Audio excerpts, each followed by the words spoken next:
আউযুবিল্লাহি মিনাশ শাইতানির রাজিম বিসমিল্লাহির রহমানির রহিম। মহান আল্লাহ তাআলার রহমত, করুণা, শান্তি সমগ্র মানব জাতির উপর বর্ষিত হোক। আজকের এই ভিডিওতে আলোচনা করব, যখন কিছুই ছিল না তখন আল্লাহ কোথায় ছিলেন। আজকের এই ভিডিওতে আলোচনা করার চেষ্টা করব ইনশাআল্লাহ, যখন কিছুই ছিল না তখন আল্লাহ কোথায় ছিলেন। কোরআন এবং পবিত্র কোরআন এবং হাদিসের আলোকে আলোচনা করার চেষ্টা করব ইনশাআল্লাহ। নবী করিম সাল্লাল্লাহু আলাইহি সাল্লাম বলেছেন, এটা বুখারী শরীফের হাদিস, at the beginning there was only Allah, there was nothing except him, his arsh was over the water. যখন কিছুই ছিল না তখন একমাত্র আল্লাহই ছিলেন এবং তার আরশ ছিল পানির উপরে। He wrote the details of creation in the লৌহে Mahfuz. সৃষ্টি জগতের বিস্তারিত সবকিছু তিনি লিখেছেন লৌহে মাহফুজে। তার মানে এই লৌহে মাহফুজটা হচ্ছে আল্লাহর আরশের মধ্যে। আল্লাহর আরশের লৌহে মাহফুজ রয়েছে, যেখানে তিনি সমগ্র সৃষ্টি জগতের তকদির বা ভাগ্য সবকিছু তিনি এখানে লিখেছেন।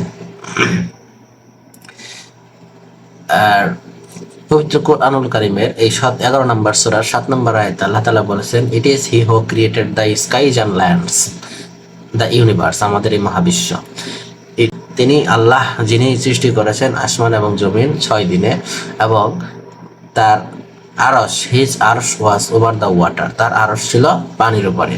তাহলে কোরআন এবং হাদিস পড়লে আমাদের এই সৃষ্টি জগৎ সম্পর্কে একটা মেন্টাল পিকচার দাঁড়ায়। মেন্টাল পিকচারটা আমি একটু পরে দেখাচ্ছি। মেন্টাল পিকচারটা হচ্ছে এরকম, যার আলোকে আমরা বিশ্লেষণ করতে পারি যে মেন্টাল পিকচারটা এরকম দাঁড়ায় যে এই যে টোটাল, এই যে সমগ্র এই অংশটা আল্লাহর আরশ, এই টোটাল অংশটা আল্লাহর আরশ, এবং এই যে ব্ল্যাক করা যে অংশ, এই অংশটা, এটা হচ্ছে সুপার স্পেস। এই সুপার স্পেস ভর্তি তখন ছিল পানি। যখন কিছুই ছিল না তখন এই সুপার স্পেস ভর্তি তখন পানি ছিল। এখানে জান্নাত ছিল না, যা আমাদের এই 7 আসমান জমিন ছিল না, ইল্লিন ছিল না, সিজ্জিন ছিল না, আরাফ ছিল না। যখন কিছুই ছিল না তখন এই সুপার স্পেস ভর্তি ছিল পানি, এবং আল্লাহর আরশ ছিল এই পানির উপরে। এখন আল্লাহর আরশ পানির উপরে নয়, তখন ছিল আল্লাহর আরশ পানির উপরে। এই পানি দিয়ে আল্লাহ তাআলা কি করেছেন, পানির মধ্যে আল্লাহ তাআলা বিগ ব্যাং সৃষ্টি করেছিলেন, একটা বাবল সৃষ্টি করেছিলেন, ডোম সৃষ্টি করেছিলেন, যার ফলে এই পানিটাকে যখন বিগ ব্যাং হলো তখন পানিটাকে দুইটা আলাদা প্লেসে রাখা হলো। যেরকম এই কথাটা বলা হয়েছে বাইবেলে বলা হয়েছে যে God commanded, let there be dome to divide the water and to keep it into separate places, and it was dome. So God made a dome, and it separated the water under it from the water above it.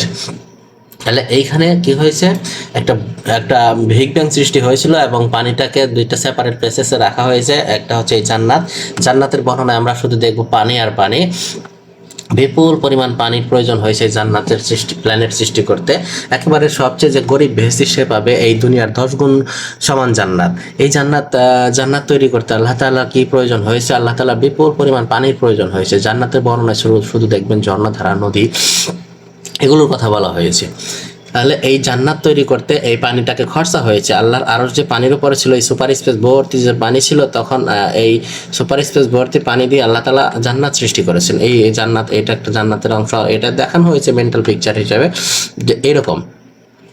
আর এই আল্লাহর আরশের মধ্যে রয়েছে লৌহে মাহফুজ। এই লৌহে মাহফুজে সব কিছু creation, সব কিছুর তকদির লেখা রয়েছে। এই লৌহে মাহফুজ থেকে কমান্ড সমূহ কি হয়, এই সিদরাতুল মুনতাহায় আসে, এবং সিদরাতুল মুনতাহা দেখতে উল্টা দিকে ঝোলা বড়ই গাছের মতো, যার দুইটা শাখা আছে, একটা হচ্ছে এই পূর্ব দিকে গেছে, একটা পশ্চিম দিকে গেছে। এই দুইটা শাখা রয়েছে, এবং এই লৌহে মাহফুজ থেকে কমান্ড বা আল্লাহর আদেশ এই সিদরাতুল মুনতাহায় আসে। সিদরাতুল মুনতাহার গাছের পাতায় ফেরেশতারা বসে এবং তাদেরকে নলেজ ইনফিউজ করা হয়। সেই নলেজ অনুযায়ী ফেরেশতারা তাদের কার্যক্রম পরিচালনা করে থাকে। এই আমাদের এই 7 আসমান জমিন, আমাদের এই 7 আসমান জমিন, এইটা হচ্ছে দেখানো হয়েছে আমাদের 7 আসমান জমিন। এই এই 7 আসমান জমিন বাউন্ডারি থেকে বের হওয়া যায় না। আল্লাহ তাআলা পবিত্র কোরআনে বলেছেন, হে জিন এবং মানব জাতি, যদি তোমাদের সাধ্য কলায় এই আসমান জমিনের 7 আসমান জমিনের বাউন্ডারি থেকে বেরিয়ে যাও, তবে পারবা না, কারণ এজন্য অথরিটির প্রয়োজন। এই 7 আসমান জমিনের বাউন্ডারি থেকে বেরোনো যায় না, এর জন্য কি প্রয়োজন? অথরিটি প্রয়োজন। আল্লাহ তাআলা অথরিটি দিলেই কেবলমাত্র এখান থেকে বের হওয়া যাবে। আর এই বিশাল এই 7 আসমান জমিনের 7 আসমান জমিনের আয়তন বিশাল। আর কেউ যদি আলোর গতিতেও যায় তাহলে শত শত কোটি বছর লেগে যাবে এটা থেকে বেরোতে, কিন্তু বেরোনো যাবে না। এখান থেকে বেরোতে গেলে একটা স্পেশাল চ্যানেল দিয়ে বেরোতে হবে। স্পেশাল চ্যানেল দিয়ে, যেটা পোর্টাল দিয়ে নিমিশেই বের হওয়া যাবে। নবী করিম সাল্লাল্লাহু আলাইহি সাল্লাম যখন মিরাজে গিয়েছিলেন তখন তিনি মক্কা বা মদিনা থেকে যাননি, তিনি গিয়েছিলেন জেরুজালেমের মসজিদুল আকসা থেকে। মসজিদুল আকসার এখানে ডোম অফ রক নামের একটা পাথর রয়েছে, সেই পাথর হচ্ছে রহমতের পাথর, বরকতের পাথর। এই ডোম অফ রক, এই পাথরের উপর দিয়ে একটা কি রয়েছে, একটা রাস্তা রয়েছে, একটা পোর্টাল রয়েছে। সেই পোর্টাল দিয়ে নবী করিম সাল্লাল্লাহু আলাইহি সাল্লাম মিরাজে গিয়েছিলেন। এইখানে একটা পোর্টাল রয়েছে এবং নবী করিম সাল্লাল্লাহু আলাইহি সাল্লাম ওই বুরাকটাকে সেই পাথরে বেঁধে, এই ডোম অফ রকের মধ্যে, পাথরের মধ্যে বেঁধে তারপর রফরফে করে এই চ্যানেল দিয়ে তিনি প্রথম আসমান, দ্বিতীয় আসমান, তৃতীয় আসমান এরকম ভেদ করে তারপরে তিনি পূর্ব আরাফে গিয়েছিলেন। পূর্ব আরাফে গিয়েছিলেন, তারপরে এইখানে সিদরাতুল মুনতাহা হয়ে তারপরে তিনি আল্লাহর আরশে গিয়েছিলেন। এই সিদরাতুল মুনতাহা মূলত চেকপোস্টের মতো কাজ করে, যে এইখানে কার কোথায় যাওয়ার কথা, এখানে চেকপোস্টের মতো কাজ করে। যে তার কি যাওয়ার কথা আরশে, নাকি তার যাওয়ার কথা হচ্ছে তার যাওয়ার কথা জান্নাতে, কোন দিকে যাওয়ার কথা, এখানে চেকপোস্টের মতো কাজ করে। তাহলে এই আরাফটা মধ্যে বাকি বিভক্ত, পূর্ব আরাফ, পশ্চিম আরাফ। পূর্ব আরাফ এবং পশ্চিম আরাফ এই পর্দা দিয়ে বিভক্ত। এই আরাফের নিচে রয়েছে একটা বারজাক, বারজাক বা পর্দা, হোলোগ্রাফিক ওয়ার্ল্ড। এখানে বারজাকের মধ্যে রয়েছে ইল্লিন, নিচের অংশে রয়েছে সিজিন। ইল্লিন হচ্ছে হোলোগ্রাফিক ওয়ার্ল্ড। এখানে মৃতদের আমলনামা রাখা হয়, মৃতদের নফস রাখা হয়, মৃতদের দুনিয়া বলা হয়, এবং সিজিনও মৃতদের দুনিয়া, মৃতদের আমলনামা রাখা হয়। ইল্লিনে রয়েছে পূর্ণবানদের আমলনামা, এবং সিজিনে রয়েছে পাপীদের আমলনামা। পবিত্র কোরআনে আল্লাহ তাআলা বলেছেন যে নিশ্চয়ই পূর্ণবানদের আমলনামা রয়েছে ইল্লিনে এবং পাপীদের আমলনামা রয়েছে সিজ্জিনে। এই সিজ্জিনে শাস্তি প্রদান করা হয়, শাস্তি প্রদানের মাধ্যমে তাদের নফসকে এনার্জাইজ করা হয়, নফসকে ডেভেলপমেন্ট করা হয়। আল্লাহ তাআলা পবিত্র কোরআনুল কারিমে বলেছেন, ফেরাউন এবং তার সাথীদের প্রতিদিন সকাল সন্ধ্যা আযাবের সম্মুখীন করা হয়। তার মানে আযাবের সম্মুখীনের মাধ্যমে তাদের নফসকে, তাদের আত্মাকে আত্মার ডেভেলপমেন্ট ঘটে। আত্মার ডেভেলপমেন্ট ঘটে। কিয়ামতের দিন মানুষ যখন এই মাটি থেকে উত্থিত হবে, মাটিতে মানুষের কি পড়ে থাকে? মাটিতে মানুষের সব কিছু ধ্বংস হয়ে যায়, মানুষের হাড্ডিগুড্ডি সব পচে যায়, তবে মানুষের ডিএনএ পড়ে থাকে। মানুষ কিয়ামতের দিন মানুষ যখন এই ডিএনএ প্রোগ্রাম অনুযায়ী মাটি থেকে, কবর থেকে উত্থিত হবে, তখন এই যে সিজ্জিনে যে তার নফসটাকে, আত্মাকে যে এনার্জাইজ করা হচ্ছে, ডেভেলপমেন্ট করা হচ্ছে, এই নফসটা তার সেই ডিএনএর মধ্যে দিয়ে দেওয়া হবে। এবং সেদিন কিছু মানুষ যারা আল্লাহর আয়াতকে অস্বীকার করতো, আল্লাহকে অস্বীকার করতো, কিছু মানুষ সেদিন কিয়ামতের দিন 1000 মাইল লম্বা হয়ে উত্থিত হবে। তাদের বসতে মক্কা থেকে মদিনা পর্যন্ত জায়গা লাগবে, তাদের এক একটা দাঁত হবে উহুদ পাহাড়ের সমান, তাদের গায়ের চামড়া হবে 42 হাত মোটা, 42 হাত মোটা, এবং কি হবে, সেই ডিএনএর প্রোগ্রাম অনুযায়ী গজায় উঠবে, এবং তাদের আকৃতি হবে বিশাল দৈত্য টাইপ। এই বিশাল দৈত্য টাইপ লোকটাকে যদি দুনিয়ার আগুনে শোয়া দেওয়া হয় তাহলে সে আরামে ঘুমায় যাবে। তাহলে এই ইল্লিনে, এই সিজ্জিনে শাস্তি প্রদান করা হয়। এই ইল্লিনে রয়েছে পূর্ণবানদের আমলনামা, যারা ভবিষ্যতে জান্নাতে যাবে, তারা থাকে এখানে, এই জগতে।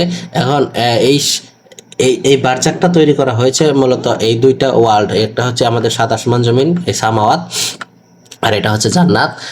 এই দুইটা ওয়ার্ল্ড, এইটার মধ্যে বিশাল গ্র্যাভিটেশনাল ফোর্স রয়েছে, এখানে গ্র্যাভিটেশনাল ফোর্স রয়েছে। এই দুইটা ইউনিভার্স একত্র হয়ে যাওয়ার কথা, কলিশন হয়ে যাওয়ার কথা, কিন্তু কলিশন হয় না, কারণ মাঝখানে একটা ব্যারিয়ার রয়েছে, এই বারজাক রয়েছে। এইটা কোনো ম্যাটার সাপোর্ট করে না, এই দিক থেকে কেউ এদিকে যাইতে পারে না। যাইতে গেলে যদি কেউ এই ছামাওয়াত থেকে, আমাদের এই 7 আসমান জমিন থেকে যদি কেউ জান্নাতে যেতে চায়, তাহলে তাকে এই আরাফ হয়ে, পুলসিরাত হয়ে, আরাফ হয়ে, এই সিদরাতুল মুনতাহা হয়ে, তারপরে চ্যানেল দিয়ে এই জান্নাতে আসতে হবে, এই জান্নাতে আসতে হবে।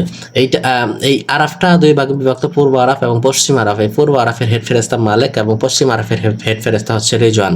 মহান আল্লাহ তাআলা সূরা আর রহমানের 55 নম্বর সূরা 17 নম্বর আয়াতে আল্লাহ তাআলা বলেছেন, তিনি 2 পূর্ব এবং 2 পশ্চিমের মালিক, 2 উদয়াচল এবং 2 অস্তাচলের মালিক। 2 পূর্ব বলতে আল্লাহ তাআলা এই পূর্ব আরাফের যে পূর্ব অংশ এইটাকে বলেছেন, এবং আরাফের নিচেই যে চ্যানেল দিয়ে, পোর্টাল দিয়ে আসতে হয় আমাদের 7 আসমান জমিন, এটা একটা পূর্ব অংশ, তাহলে এই পূর্ব আর এই পূর্ব, তাহলে দুই পূর্ব এবং দুই পশ্চিম বলতে আল্লাহ তাআলা এই যে আরাফের যে পশ্চিম অংশ, আরাফের যে পশ্চিম অংশ, পশ্চিম আরাফ, এটা একটা পশ্চিম, এবং এটার নিচে চ্যানেল দিয়ে যে আসতে হয় এই আমাদের এই জান্নাত, এই জান্নাত এটা হচ্ছে আরেকটা পশ্চিম। তাহলে দুই পশ্চিম, দুই পূর্ব এবং দুই পশ্চিমের মালিক আল্লাহ তাআলা, দুই পূর্ব এবং দুই পশ্চিমের মালিক। তাহলে যখন কিছুই ছিল না, যখন তখন আল্লাহর আরশ ছিল পানির উপরে, এই সুপার স্পেস ভর্তি, এই ব্ল্যাক অংশ ছিল টোটালটাই, এই ব্ল্যাক এই টোটাল অংশ ভর্তি ছিল তখন পানি। এবং এই পানি কি করেছেন আল্লাহ তাআলা যখন বিগ ব্যাং সৃষ্টি করেছেন, একটা পয়েন্টের মাধ্যমে যখন এই মহাবিশ্বের সৃষ্টি করেছেন, এবং এই মহাবিশ্বের সৃষ্টির জন্য যে আইন কানুনগুলো তিনি মহান আল্লাহ তাআলা এই লৌহে মাহফুজে প্রথমেই সেট করে দিয়েছেন। ন্যাচারাল ল আমরা যেগুলোকে বলি, সেগুলো কোন আইন কিভাবে কাজ করবে সবকিছুই তিনি এখানে লিপিবদ্ধ করে রেখেছিলেন, এবং সেই অনুযায়ী মহাবিশ্ব ইভলভ হচ্ছে এবং পরিচালিত হচ্ছে, যার ফলে কোনো সমস্যা হচ্ছে না। এটা আল্লাহ তাআলার এই ন্যাচারাল লগুলো আল্লাহ তাআলা এই মহাবিশ্ব সৃষ্টির এই সৃষ্টি জগৎ সৃষ্টির পূর্বেই তিনি নির্ধারণ করে দিয়েছেন যে কোনটা কিভাবে কাজ করবে। তারপরে যখন এটা বিগ ব্যাং সৃষ্টি করলেন, তারপরে পানিটাকে দুই অংশে বিভক্ত করলেন আল্লাহ তাআলা।